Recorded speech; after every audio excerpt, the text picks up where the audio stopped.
Assalamualaikum warahmatullahi wabarakatuh. Terima kasih Sobat Sunyi Sepi yang sudah mampir ke channel ini. Semoga kisah-kisah dan cerita dari Sunyi Sepi bisa menghibur kalian semua. Lanjut ke cerita sebelumnya, yaitu tentang Pak Hasan. Saat warganya mengalami musibah dikarenakan akibat ulah dari Pak Bambang, satu orang sudah meninggal dunia. Kesaksian dari salah satu warga yang mengetahui bahwa ulah dari meninggalnya itu disebabkan karena uang yang sudah diritualkan Pak Bambang. Tapi itu bukan cuma satu perkara. Beberapa hari setelah kematian warga Pak Hasan, ada lagi orang yang meninggal dengan cara yang sama, yang secara fisik bukan meninggal seperti orang pada umumnya.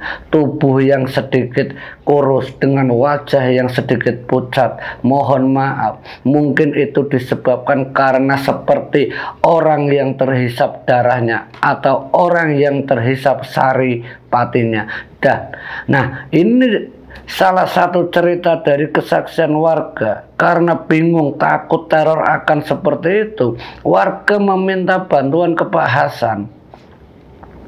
Mereka, para keluarga ini yang sudah menjadi korban akibat ulahnya Pak Bambang, karena tidak ingin menimbulkan fitnah bahwa itu adalah ulah dari Pak Bambang, keluarga ini meminta bantuan ke Pak Hasan, yang mana Pak Hasan memang dikenal sebagai orang yang lingkupnya sebagai orang yang lingkup orang soleh, orang yang ada di sekelilingnya adalah orang-orang praktisi yang bisa melindungi mereka, warganya Pak Hasan. Nah, dua keluarga meminta bantuan ke Pak Hasan, menceritakan apa yang dialami oleh mereka, sebab musababnya diceritakan, ngigonya diceritakan, bagaimana sebelum dia meninggal pun diceritakan. Pak Hasan menerima mereka, dua keluarga, ditampung oleh Pak Hasan. Nah, Pak Hasan hanya bisa bercerita ke Sunyi Sepi. Pak Hasan menerima aduan dari salah satu warga sebelum yang pertama meninggal. Di 3 hari setelah pelantikan Pak Hasan, satu malam korban pernah didatangi sosok-sosok aneh, sosok yang tidak pernah dijumpai atau dilihat selama hidupnya, yang menteror di setiap malam sebelum orang itu meninggal. Kesaksian dari salah satu warga yang menceritakan pengalaman sebelum orang itu meninggal diceritakan ke keluarganya. Salah satu yang mengarah ke Pak Bambang adalah sosok yang berwujud dan berwajah seperti Pak Bambang. Dari hasil musyawarah antara dua warga dan satu kepala lurah, Pak Hasan meminta bantuan ke para kiai dan para santrinya. Di situ musyawarah akhirnya dilanjutkan untuk menghilangkan teror yang dilakukan oleh Pak Bambang, karena dipastikan jumlah uang yang sudah diterima warga, yang pada saat pencoblosan uang itu hampir sebagian sudah diritualkan, bisa berakibat menimbulkan korban-korban yang lain. Dari hasil penerawangan para kiai, dari hasil para penerawangan kepala santri dan santrinya, menyatakan bahwa itu adalah ulah dari pesugihan yang dimiliki Pak Bambang. Hal yang ditakutkan itu benar-benar muncul di antara lingkup di Kelurahan Desa Melati. Warga mulai resah dengan apa yang sudah mereka terima saat mereka mendukung Pak Bambang. Yang paling bikin resah warga saat dirinya menyadari menerima uang dari Pak Bambang, tapi dirinya tidak mencoblos Pak Bambang. Inilah yang ternyata menjadi sebab musabab kematian dua warga yang dipimpin oleh Pak Hasan. Jadi mereka yang menerima uang yang sudah diritualkan Pak Hasan, tapi orang orang ini yang meninggal tidak mencoblos yang namanya Pak Bambang. Nah, mungkin dari situlah akibat uang diterima tapi tidak mau mencoblos. Nah, dari kesaksian inilah akhirnya terungkap kalau maksud dan tujuan Pak Bambang dirinya ingin menjadi calon, ingin menjadi pemimpin di Desa Melati dengan cara membayar atau menyuap warga-warga dengan cara memberikan uang untuk mencoblos dirinya. Tapi jika mana orang yang sudah menerima uang dari Pak Bambang tidak mencoblos dirinya, jangan harap bisa selamat. Nah, inilah yang menjadi ancaman teror di Kelurahan Desa Melati yang dipimpin Pak Hasan. Mulai saat itu Pak Hasan yang lingkupnya memang dilingkupi para kiai dan para santri akhirnya mencoba mendatangi, menyuruh orang-orang kepercayaan agar mendatangi para pengunjung dengan cara berbisik atau dengan cara memberitahu secara sembunyi-sembunyi siapa saja yang sudah menerima uang dari Pak Bambang yang merasa dirinya tidak mencoblos Pak Bambang segera datang ke Pak Hasan agar dirinya bisa lebih aman, agar mereka bisa lebih tenang untuk menjalani hidup, untuk menjalani waktu di dalam kepemimpinan Pak Hasan. Dengan cara seperti itu akhirnya apa? Beberapa warga, bukan cuma satu atau dua, hampir puluhan warga yang jumlahnya kisarannya 50 warga yang ternyata menerima uang Pak Bambang tapi tidak mencoblos Pak Bambang. Akhirnya mereka ketahuan juga oleh Bambang. Ternyata orang-orang itulah yang menerima tapi tidak mau mencoblos saya. Nah, dari kabar seperti itu, Bambang semakin ganas. Pak Hasan bingung dengan mereka ini. Kalau memang tidak mau mencoblos Pak Bambang, kenapa harus menerima uang dari Pak Bambang? Padahal kalau memang niatnya ingin mendapatkan rezeki lebih, gunakan cara yang lebih baik, bukan cara pura-pura mendukung tapi di belakangnya menusuk. Nah, perilaku-perilaku seperti inilah yang banyak dicontoh di desa manapun, bukan di Desa Melati saja. Menerima uang dari satu calon, dua calon, tiga calon diterima. Nah, ini bahayanya saat calon itu menggunakan pesugihan yang ternyata berimbas pada pemilih yang tidak mencoblos salah satu calon yang melakukan pesugihan. Teror itu semakin benar-benar menakutkan. Bahkan ada satu warga yang hampir saja dijadikan tumbal pesugihan Pak Hasan. Jadi dalam tempo waktu 1 bulan hampir ada 3 nyawa yang melayang yang dikarenakan uang yang sudah diritualkan oleh Pak Bambang sendiri. Dari kesaksian orang ketiga inilah akhirnya terungkap kalau semua itu adalah ulah dari Pak Bambang.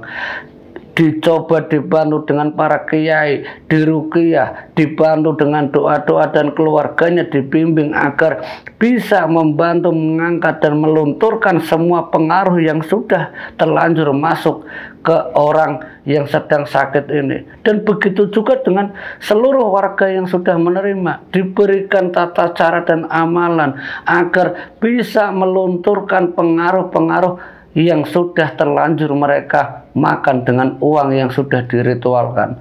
Diberikan cara dengan cara yang secara syariah, amalan, sholat hajat dan sebagainya, yang ternyata semua itu menjadi suatu kebaikan untuk warga Pak Hasan yang sampai saat itu tidak ada lagi yang namanya kejadian korban-korban dari Pak Bambang. Tapi berbeda lagi dengan Cokro. Cokro yang benar-benar merasa kalah dan dipermalukan oleh Bambang dan Hasan. Rasa sakit hatinya masih benar-benar berkecamuk saat dirinya berkunjung ke Pak Hasan dalam posisi sakit, dengan cara dia menyempatkan diri untuk mengucapkan selamat kepada Pak Hasan. Dia menceritakan, dia meminta maaf karena perilaku-perilaku sebelumnya saat dirinya mencalonkan dengan cara main yang tidak wajar, dengan menggunakan bantuan para dukun, dengan menggunakan para orang-orang kepercayaan untuk memprovokasi dan menyuap agar mereka tidak mendukung keduanya, antara Pak Bambang dan bapak sendiri, yaitu Pak Hasan. Tapi Cokro menceritakan bagaimana sakit yang dia terima, yang dia hadapi, yang dia derita itu karena ulah dari dukun yang sudah kalah terhadap dukunnya Pak Bambang. Dia menceritakan bahwa semua dukun yang dibayar, semua dukun yang dimintai pertolongan saat dirinya mencalonkan, semuanya mengakui kekalahan dan menyatakan ini kekalahan dari Pak Bambang, bukan dari Pak Hasan. Sampai akhirnya Cokro ini datang ke Pak Hasan untuk berani meminta maaf dan mengakui kesalahannya. Dan juga Pak Cokro menceritakan pengalaman saat dirinya sedang dihantam atau sedang diserang oleh para dukunnya Bambang. Yang setelah itu, setelah Cokro menceritakan beberapa hari setelahnya, Cokro datang lagi meminta bantuan Pak Hasan agar yang diderita selama dirinya sebelum pencoblosan sakitnya tidak bisa kunjung sembuh. Didiagnosis dokter juga tidak ada jawaban atau reaksi dari obat yang sudah dia minum. Hasilnya masih sama, keadaan tidak berubah. Sakitnya justru malah bertambah dengan dia harus terpapah dan duduk di atas kursi roda. Jadi Cokro datang ke Pak Hasan dengan bantuan orang kepercayaannya menggunakan kursi roda. Setelah beberapa hari setelahnya meminta bantuan ke Pak Hasan agar segera sakit yang dia rasakan itu bisa disembuhkan. Karena permintaan dari Cokro sendiri ke Pak Hasan menyampaikan ke orang kepercayaannya, kiai dan para santri. Nah, disitulah Pak Cokro akhirnya disuruh untuk melakukan tobat agar dirinya tidak lagi bersekutu dengan iblis, agar tidak lagi meminta bantuan ke dukun dan yang lainnya yang pada dasarnya bersekutu dengan iblis. Mulai saat itulah rasa sakit yang dialami Cokro mulai berangsur membaik. 1 hari, 2 hari, walaupun proses kesembuhan yang dialami Cokro itu kurang lebih 3 bulan untuk penyembuhannya, tapi setidaknya Cokro kembali ke arah yang lebih benar. Tapi di balik kesembuhan Cokro, ada keluarga Cokro yang benar-benar tidak menerima sakit yang dialami suaminya, yaitu Cokro. Jadi istrinya Cokro lah yang ternyata masih mempunyai dendam terhadap perilaku Bambang. Walaupun secara mata, secara lisan istrinya mengakui dirinya sudah tidak dendam, tapi yang namanya hati tidak ada yang tahu. Di balik dia mengakui sudah tidak lagi mendendam terhadap siapapun, tapi pada kenyataannya istrinya Cokro berperilaku terhadap keluarganya Bambang seperti orang yang tidak mengenal satu dengan yang lain. Kebencian itu sangat nampak di antara keduanya, karena ya mungkin sakit hati istrinya karena suaminya hampir selama 3 bulan lebih tidak bekerja apa-apa. Yang namanya perekonomian, seorang suami yang sudah tidak bekerja pasti akan mengeluarkan sesuatu yang berupa aset, itu akan terjual, karena pengeluaran pasti, pendapatan tidak ada. Jadi dari situlah masalah yang namanya istrinya Cokro ini dendam terhadap keluarganya Bambang. Walaupun ketemu di tengah jalan, tidak ada yang namanya sifatan silaturahim atau apalagi berjabat tangan, saling membuang muka. Ya karena sakit hati itu. Tapi di balik luntur dan pengaruh santet yang ada dalam tubuh Cokro menyerang balik ke pengirim. Siapa? Bambang. Bambang merasakan seperti yang dirasakan Cokro hari demi hari sampai lamanya 3 bulan. Bambang merasakan akibat lunturnya pengaruh santet yang ada dalam tubuh Cokro.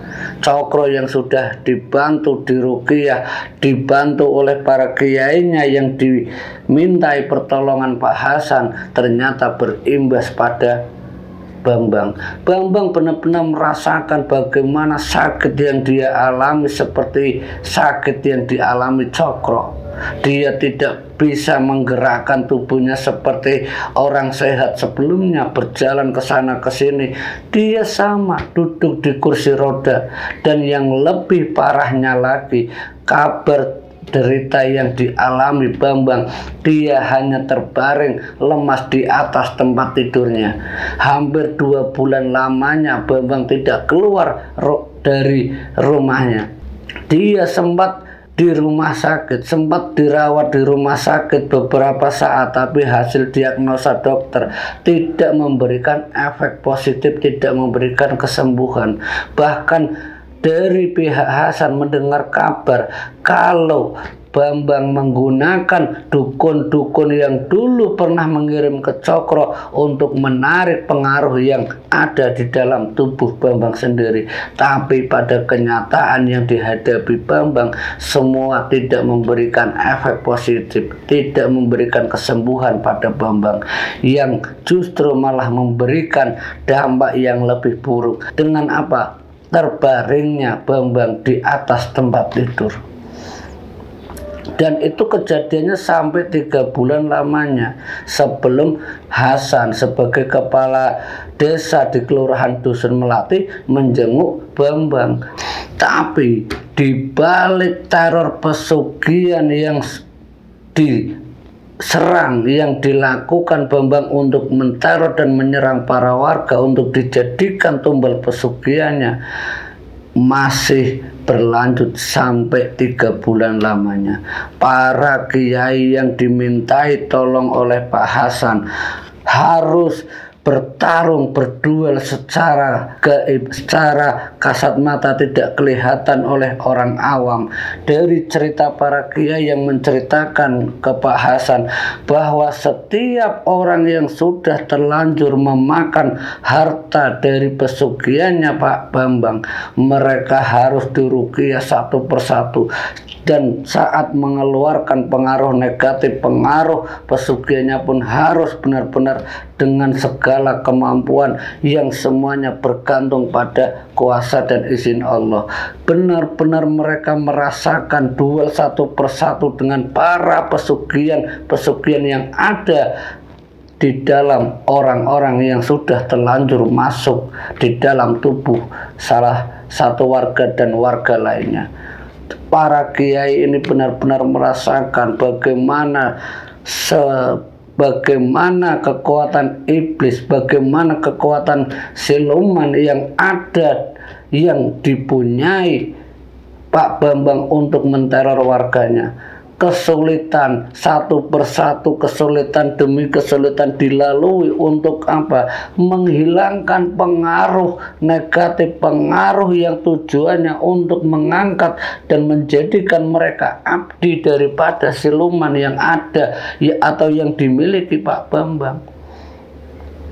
Dalam kenyataan yang harus dihadapi para kiai dan para santri, ada beberapa santri yang mengalami luka dalam, ada beberapa santri yang harus mengeluarkan darah dari mulutnya dikarenakan serangan yang dilakukan oleh pesugihan yang ada di dalam tubuh para warga. Satu persatu dilunturkan, disembuhkan. Tapi itu berlanjut sampai 3 bulan lamanya. Sampai 2-3 orang yang harus sama-sama berteriak meminta tolong. Disitulah benar-benar para kiai kewalahan harus menghadapi seluruh pengaruh yang ada di dalam uang yang sudah diritualkan saat mereka harus menghadapi sekelompok siluman iblis yang bersatu untuk menyerang seluruh warga dan menyerang seluruh para kiai dan santri yang ada di balik Pak Hasan. Satu malam benar-benar dirasakan bagaimana energi yang benar-benar luar biasa saat dini hari, saat waktu yang paling tepat para iblis atau siluman itu mengeluarkan tenaganya, mengeluarkan energinya, membuat para kiai itu sangat kewalahan. Harus dengan beberapa kalimat, harus dengan beberapa amalan, harus dengan cara apapun dilakukan dengan bermunajat kehadirat Sang Pencipta agar apa yang diinginkan dari Bambang lewat pesugihannya tidak menimpa para warga. Satu persatu 10 orang bisa selamat, tapi ada satu warga yang benar-benar hampir saja dijadikan tumbal dari pesugihannya Bambang. Saat tubuh dan raganya masih utuh, tapi sukmanya entah kemana.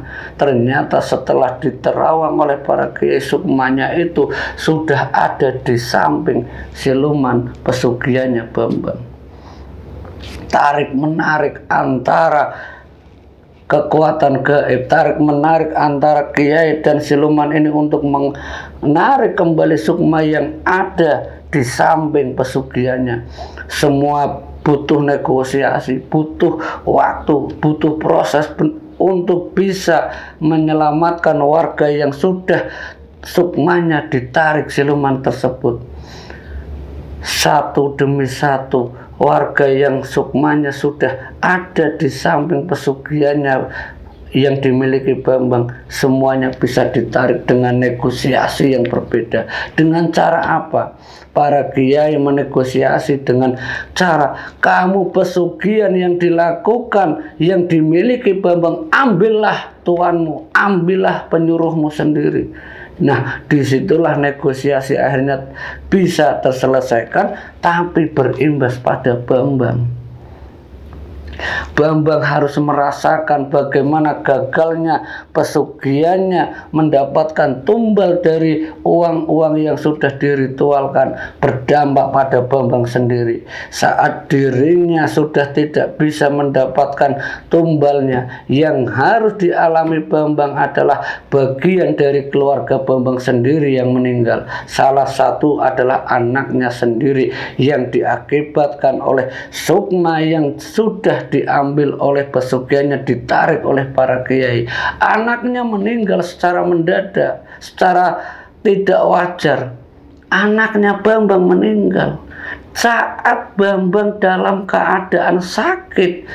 Anaknya Bambang pun meninggal saat menjenguk bapaknya di rumah sakit. Di dalam perjalanan, anaknya Bambang meninggal dunia dalam kecelakaan, yang ternyata itu adalah akibat dari negosiasi antara para kiai dan siluman yang ternyata meminta tumbal, yaitu siapa? Dari tuannya, yang berimbas pada anaknya, yaitu anaknya Pak Bambang. Wallahu a'lam. Itu cerita dari Pak Hasan yang diceritakan lewat para kiainya. Kalau kematian atau meninggalnya anaknya Pak Bambang bisa diakibatkan oleh negosiasi yang dilakukan para kiai terhadap siluman, yang akhirnya berdampak pada anak atau keluarga dan kerabatnya Bambang sendiri. Yang lebih parah lagi, setiap sukma yang diselamatkan oleh para kiai yang sudah terlanjur masuk di lingkup siluman, di lingkungan alam lain, butuh tumbal atau semacam tukar nyawa. Dan itu dilakukan para kiai ini agar tidak ada lagi nyawa-nyawa yang ditumbalkan. Mereka harus menaklukkan iblis dan siluman itu agar tidak lagi menteror warga-warga yang dipimpin Pak Hasan. Semenjak para kiai dan para santri yang di belakang Pak Hasan berusaha sekuat dan semampu untuk menyelamatkan seluruh teror-teror dari pesugihannya Bambang semuanya bisa teratasi, tidak terkecuali dari keluarganya Bambang sendiri. Satu, anaknya Pak Bambang meninggal dunia. Yang lebih parahnya lagi, Bambang sendiri ternyata harus mengalami nasib yang sama saat dirinya memiliki pesugihan-pesugihan tersebut tidak mendapatkan tumbal. Bambang sendirilah yang ternyata dijadikan tumbal oleh pesugihannya. Tapi sebelum dirinya meninggal, saat Pak Hasan menjenguk Bambang di dalam rumah sakit, Pak Bambang sempat menyempatkan kalimat-kalimat ke Pak Hasan kalau dirinya meminta maaf atas apa yang sudah pernah dilakukan ke Pak Hasan dan seluruh rombongannya dan juga seluruh para pendukung yang ada di Desa Melati.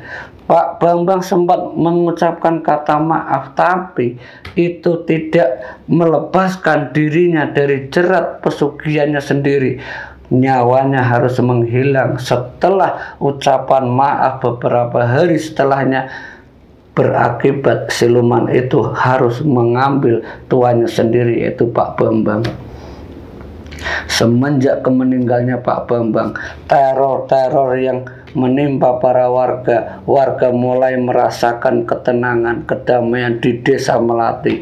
Dan semenjak saat itulah para kiai dan para santri di balik Pak Hasan benar-benar merasakan kedamaian dan kenyamanan akibat teror yang dilakukan keluarganya Bambang sudah tidak terjadi lagi. Walaupun Pak Bambang sudah meninggal, yang namanya iblis tetap akan melakukan dendam untuk lain waktu dan seterusnya. Nah, itu pun berlanjut. Bukan setelah Pak Bambang meninggal terus selesai, tidak. Siluman-siluman yang sempat mengalami kekalahan oleh para kiai meneror secara tiba-tiba. Lewat apa? Lewat pengaruh kampung yang diteror dengan cara yang tidak sewajarnya, membuat suasana mencekam di lingkungan Desa Melati, yang membuat benar-benar desa itu tidak aman dari pengaruh-pengaruh jahat seperti iblis yang ada di lingkungan Desa Melati. Semenjak meninggalnya Pak Bambang, teror dan ketakutan warga yang selama hampir 3 bulan lamanya bisa terkendalikan, bisa membuat warga ini nyaman semenjak meninggalnya Pak Bambang, karena teror tersebut sudah tidak dialami para warga dan juga dari keluarganya Pak Hasan dan para kiai yang dibalik Pak Hasan itu ternyata sudah menyatakan bahwa Desa Melati sudah benar-benar bersih dari teror yang namanya pesugihannya Pak Bambang. Semua itu akibat ulah dari Pak Bambang sendiri.